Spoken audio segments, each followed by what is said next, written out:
রাধে রাধে, হরে কৃষ্ণ।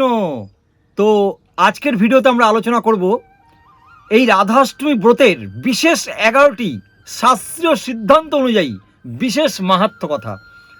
তো আপনারা সবাই অবগত আছেন যে সামনেই আসতে চলেছে রাধাষ্টমী ব্রত।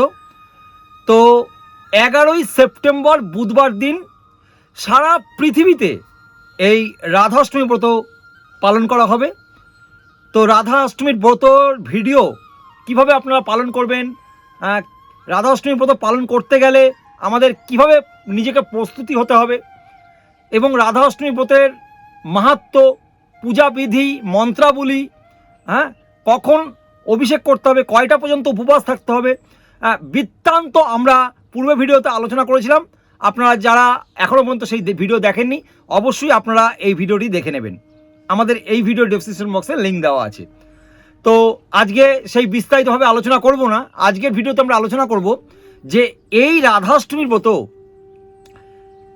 পালন করলে কি কি আমাদের বিশেষ মাহাত্ম্য শাস্ত্রে বর্ণিত আছে, এবং এই রাধাষ্টমী ব্রত আমরা যদি পালন না করি তাহলে আমাদের কি দুর্গতি বা কি ক্ষতি হবে, এবং এই রাধাষ্টমী ব্রত কি সকল নারী পুরুষ সকলকেই পালন করতে হবে? রাধাষ্টমী ব্রত কি পালন করতেই হবে, এছাড়া কোনো বিকল্প রাস্তা নেই? তো সেই সমস্ত বিষয়ে আজকের ভিডিওতে সংক্ষেপে আলোচনা করব, কেমন? তো আপনারা কিন্তু অবশ্যই এই ভিডিওটা সম্পূর্ণরূপে দেখবেন। ভিডিওটা অত্যন্ত আকর্ষিত ভিডিও, যে এই রাধাষ্টমী ব্রত যদি আমরা পালন করি কি কি বিশেষ আমাদের লাভ আছে, শুধুমাত্র সেই নিয়েই আজকের ভিডিও। এবং আমাদের সকলকে কি এই রাধাষ্টমী ব্রত পালন করতে হবে নাকি, এই সব বিষয়ই আজকের ভিডিও। তো আমরা সংক্ষেপে আলোচনা করব, বেশি টাইম নেব না, 10 থেকে 15 মিনিট এই ভিডিও। তো আপনারা সম্পূর্ণ এই ভিডিওটি দেখবার চেষ্টা করবেন। রাধে রাধে।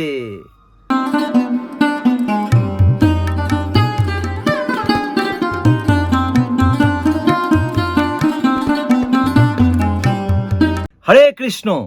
তো রাধাষ্টমী ব্রতের বিশেষ মাহাত্ম্যে পদ্ম পুরাণের ব্রহ্মখণ্ডে উল্লেখিত আছে যে একটি মাত্র রাধাষ্টমী ব্রত পালন করলে 1,00,000 একাদশী ব্রত পালনের বিশেষ ফল লাভ হয়। তবে ভক্তগণ, কোনোভাবেই কিন্তু আমৃত্যুকাল পর্যন্ত আমাদের কিন্তু একাদশী ব্রত পালন করতেই হবে। একাদশী ব্রত কিন্তু কোনোভাবেই ভঙ্গ করা যাবে না, কারণ একাদশী ব্রত যদি ভঙ্গ আমরা করি তাহলে আমাদের কিন্তু সব রকমের মারাত্মক গভীরতম পাপ আমাদেরকে কিন্তু স্পর্শ করবে। একাদশী যদি আমরা ভঙ্গ করি তাহলে একাদশীর দিন আমরা পঞ্চরবিশেষ্য দ্বারা গ্রহণ করব, এবং তার ফলে কি হবে?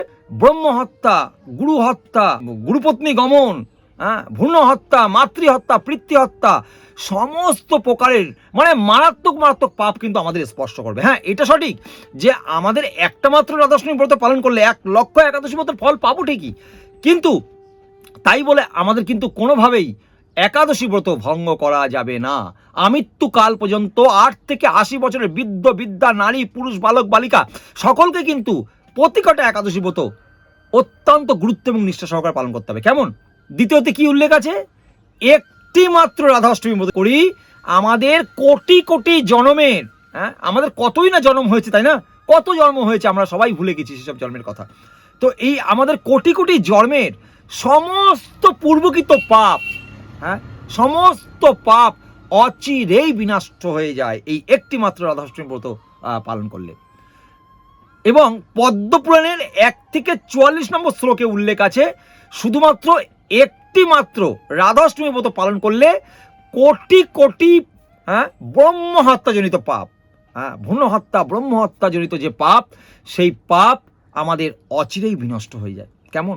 সেই জন্য আমাদের এই ভিডিওতে কিন্তু আমরা উৎসাহিত করছি না যে আপনি পাপ করবেন, ভ্রূণ হত্যা করবেন, বিভিন্ন রকমের ব্রহ্ম হত্যা করবেন, তা নয়। এবং একটি মাত্র রাধাষ্টমী ব্রত পালন করবেন, সেই আপনার সব পাপ বিনষ্ট হয়ে যাবে না। এই ধরনের মানসিকতা হচ্ছে দুষ্টুমি মানসিকতা, কপটতা মানসিকতা। এই ধরনের মানসিকতা নিয়ে কখনো ভগবানকে খুশি করা যায় না, রাধারানী কিন্তু খুশি হবেন না। সেই জন্য আপনাদের অবশ্যই আপনারা এই পূর্বকৃত পাপ খণ্ডন হবে ঠিকই, সমস্ত পাপ বিনষ্ট হয়ে যাবে এই রাধাষ্টমী ব্রত পালন করলে, কিন্তু জেনে বুঝে কিন্তু পাপ করা যাবে না। কেমন? সমস্ত পাপ থেকে আমাদের মুক্ত থাকার চেষ্টা করতে হবে। আরও উল্লেখ আছে যে একটি মাত্র রাধাষ্টমী যদি আমরা ব্রত পালন করি তো পর্বত সমান স্বর্ণ দান করলে ব্রাহ্মণ, বৈষ্ণব এবং ভগবানকে আমরা যে এই পর্বত সমান পরিমাণ স্বর্ণ দান করলে যেই ফল লাভ হয়, শুধুমাত্র একটি মাত্র রাধাষ্টমী ব্রত পালন করলে সেই একই ফল লাভ করা যায়। কেমন?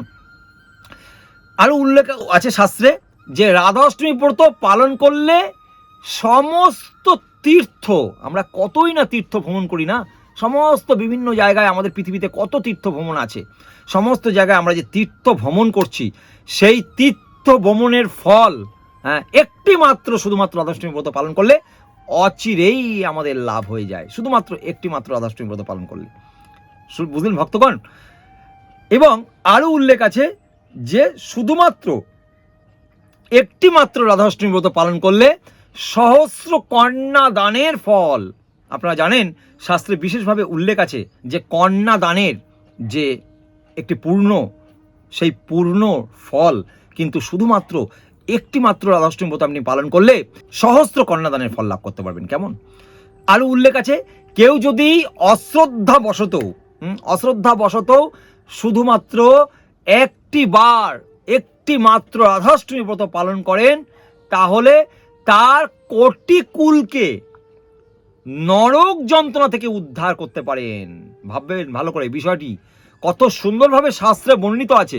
যদি অশ্রদ্ধায় বশত কেউ বলল ব্রত পালন করার, তার অতটা ইচ্ছা নেই, কিন্তু তার অতটা শ্রদ্ধা নেই মনের মধ্যে, কিন্তু তথাপি এই রাধাষ্টমী ব্রত তিনি পালন করেছেন শাস্ত্র সিদ্ধান্ত অনুযায়ী, সাধুগুরু বৈষ্ণবের কথা শুনে সেইভাবে পালন করেছেন, এবং সেই রাধাষ্টমী ব্রত অশ্রদ্ধাবশত তিনি যদি পালন করেন তার পূর্ববর্তী যত বংশের তার পিতা থেকে শুরু করে তার যে বংশের যদি কেউ নরকগতি হয়, অর্থাৎ নরক যন্ত্রণায় কষ্ট পায়, সেই সন্তান এই একটি মাত্র রাধাষ্টমী ব্রত পালন করার দরুন সেই কোটি কুলকে, ভাবতে পারেন কোটি কুল, একটি জেনারেশন না, 7টি জেনারেশন না, 14টি জেনারেশন না, কোটি কুলকে সেই নরক যন্ত্রণা থেকে পরিত্রাণ করতে পারেন।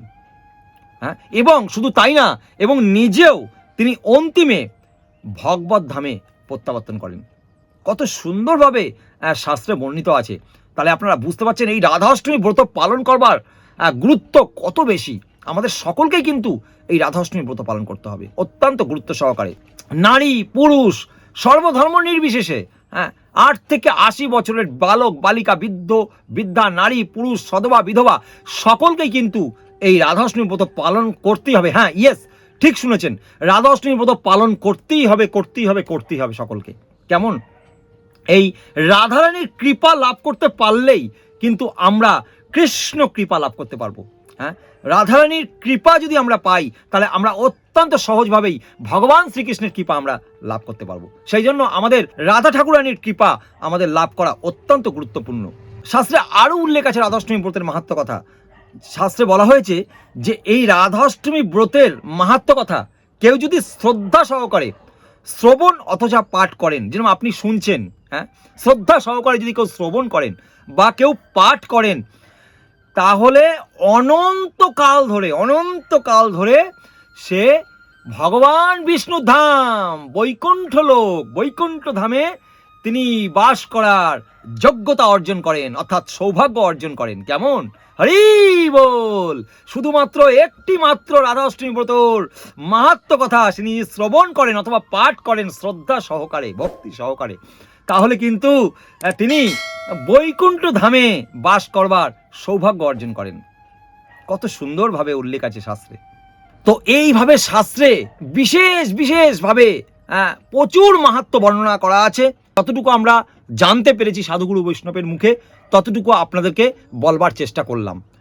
তবে ভক্তগণ, অবশ্যই আপনারা কিন্তু এই রাধাষ্টমী ব্রত আপনারা নিজেরাও পালন করবেন, অন্যকে পালন করবার জন্য উৎসাহিত করবেন। কিন্তু শাস্ত্রে আরও উল্লেখ আছে যারা এই রাধাষ্টমী ব্রত পালন করবে না, শাস্ত্রে কি বলা হয়েছে শুনুন। শাস্ত্রে উল্লেখ আছে যদি কেউ কোনো মূঢ় ব্যক্তি যদি জেনে অথবা না জেনে এই রাধাষ্টমী ব্রত পালন না করেন, তাহলে তাকে 100 কোটি কল্প মানে আপনাদের এর আগে পূর্বে ভিডিওতে আমরা জন্মাষ্টমীতে ভিডিওতে বলেছিলাম, রাধাষ্টমী ব্রতের ভিডিওতেও আমাদের যে পূর্ব ভিডিও আছে সেখানেও আমরা আলোচনা করেছিলাম। ব্রহ্মার একটি কল্পে পরমেশ্বর ভগবান ব্রজেন্দ্রনন্দন কৃষ্ণ একবার আবির্ভূত হন। কেমন? তো 100 কোটি কল্প তাকে নরক যন্ত্রণা ভোগ করতে হবে। 100 কোটি কল্প মানে 864 কোটি বৎসরে এই মনুর হিসাবে মানব জাতির একটি কল্প হয়। 432 কোটি বছরে ব্রহ্মার 12 ঘন্টা দিন, 432 কোটি বছরে ব্রহ্মার 12 ঘন্টা রাত্রি, অর্থাৎ ব্রহ্মার একদিন 24 ঘন্টায়, অর্থাৎ এই মনুর হিসাবে মানুষ্য জাতির বছরের হিসাবে 864 কোটি বছরে একটি কল্প হয়। সেইভাবে 100 কোটি কল্প মানে ভাবা যাবে না, এটা ভাবতেও অবাক লাগবে। 100 কোটি কল্প নরক যন্ত্রণা থেকে ভোগ করতে হবে যদি জেনে অথবা না জেনে এই রাধাষ্টমী ব্রত আমরা যদি পালন না করি। অনেকে বলতে পারেন যে আমি তো জানি না রাধাষ্টমী ব্রত পালন করতে হবে, কবে রাধাষ্টমী ব্রত। কিন্তু একটি জিনিস আপনারা মনে রাখবেন, যদি আপনি জেনে অথবা না জেনে চোখ বন্ধ করে যদি আপনি আগুনে হাত দেন, তাহলে আগুনের প্রতিক্রিয়া কিন্তু করবেই। আগুনে হাত দিলে কি হবে? হাতটা পুড়ে যাবে।